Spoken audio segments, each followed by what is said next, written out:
Saudara dan sahabat terkasih, jumpa lagi dengan saya di Remah-Remah Iman. Terkadang kita harus berhenti untuk merenungkan waktu tanpa harus menghentikan waktu. Ketika kita memutuskan untuk berhenti dan merenungkan waktu, pertama-tama kita mesti membuat pengelompokan tentang waktu. Pertama, waktu kelahiran. Ketika kita merenungkan waktu kelahiran, maka secara otomatis kita dihantar kembali kepada masa kecil kita. Dan di sana hadirlah sosok-sosok yang telah berjasa kepada kita, yakni orang tua, ayah dan ibu. Mereka berdualah orang yang begitu besar kasih sayangnya kepada kita, yang mengandung kita, melahirkan kita, merawat, membesarkan kita, menyekolahkan kita, bahkan menghantar kita sampai pada posisi kita yang sekarang ini. Melalui kedua ayah dan ibu, kita diperkenalkan dengan keluarga besar kita dan juga keluarga kecil kita, kakek nenek, om dan tante, kakak adik dan saudara-saudara lainnya.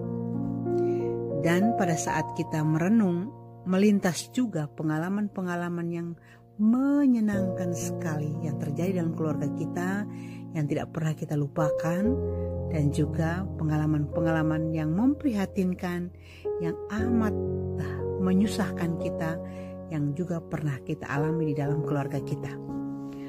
Waktu yang kedua adalah waktu sekolah. Ketika kita berhenti dan merenungkan waktu sekolah, maka secara otomatis pula hadirlah sosok-sosok yang menyenangkan, yakni teman-teman kita, para sahabat kita, para guru dan para dosen kita semasa sekolah kita. Teman-teman kita yang imut, yang lucu, yang juga menyebalkan, dan aneka ragam karakter yang telah kita jumpai. Dan di antara kita ada yang masih berkomunikasi, berelasi sampai pada saat ini. Waktu yang ketiga adalah waktu kerja.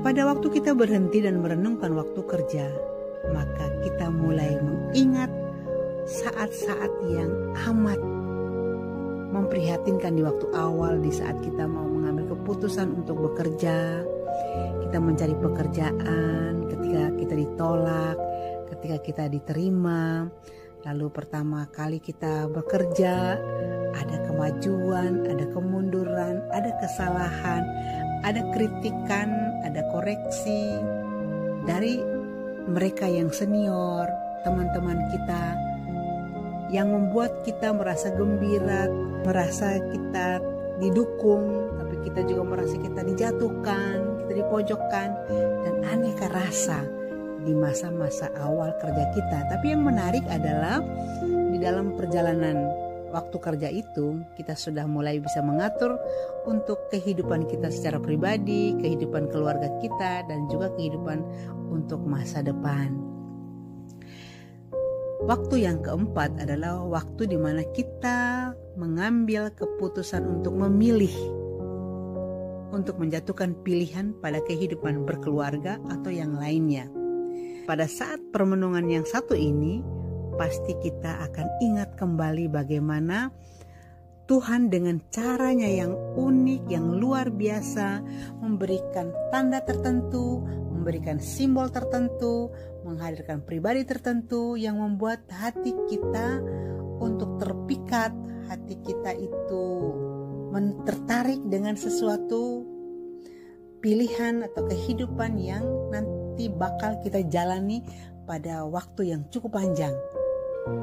Dan kita akan mengingat juga kata-kata atau nasihat yang membekas di dalam hati kita, yang telah menghantar kita untuk menjatuhkan pilihan hidup berkeluarga atau yang lainnya.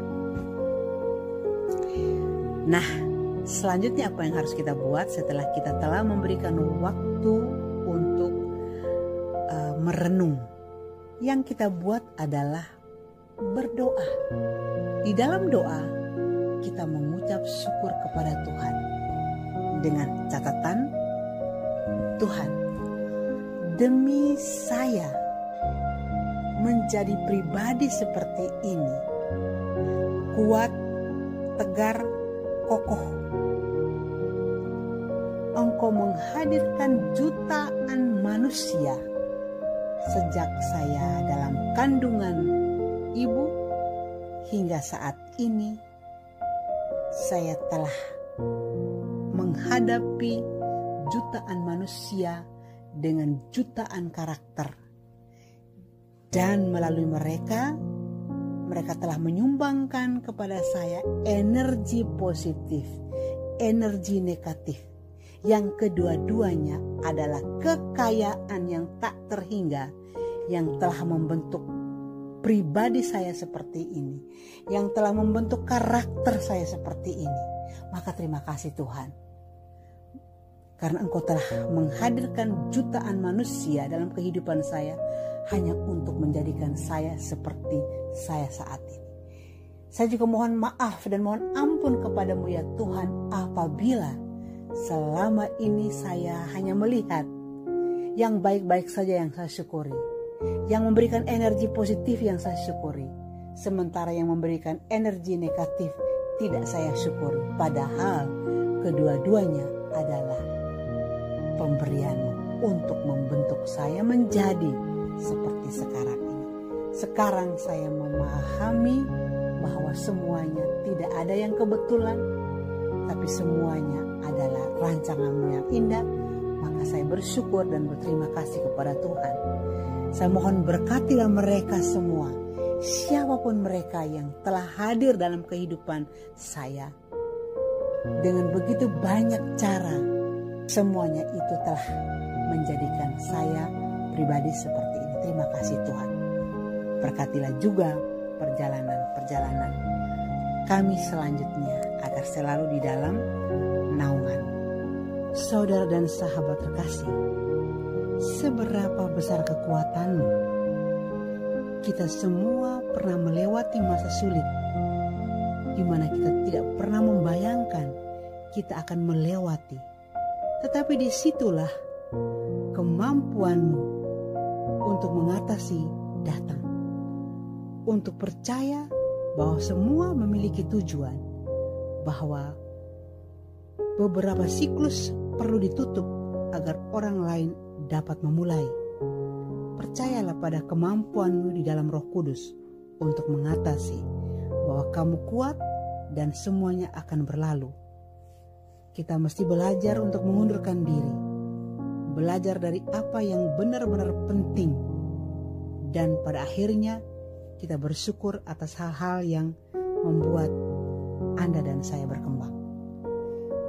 Terima kasih, semoga ini menjadi inspirasi bagi saudara dan sahabat. Tuhan memberkati.